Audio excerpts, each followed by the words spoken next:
حضرت حاجرہ جب حضرت ابراہیم کے ساتھ مکہ آئیں، اس وقت مکہ میں کچھ نہیں تھا، کچھ بھی نہیں تھا، صحرا تھا۔ ان کی گود میں بچہ تھا، دودھ پیتا بچہ، حضرت اسماعیل۔ وہ پہاڑ پر تھیں بچے کے ساتھ، اور حضرت ابراہیم چل دیے صحرا کی جانب۔ سیدہ نے پکارا، ہمیں چھوڑ کر کہاں جا رہے ہیں؟ مگر وہ پیچھے مڑ کر انہیں بتا نہیں سکتے تھے۔ ایک باپ تھے، ایک شوہر تھے، پیچھے پیاری اہلیہ تھیں، لیکن پیچھے نہیں دیکھا۔ سوچیں ذرا، میں آپ ہوتی تو تماشا کھڑا کر دیتی۔ شوہر کام کے لیے بھی جانا چاہے تو مسئلہ بنا لیتی ہیں ہم۔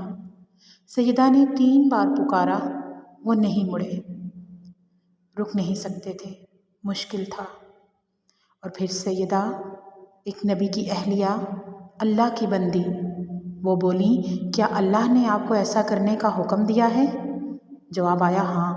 سیدہ بولی، جائیں، جائیں، اللہ ہمیں ثابت قدم رکھے گا۔ یہی یقین زمزم پھوٹنے کی وجہ بنا۔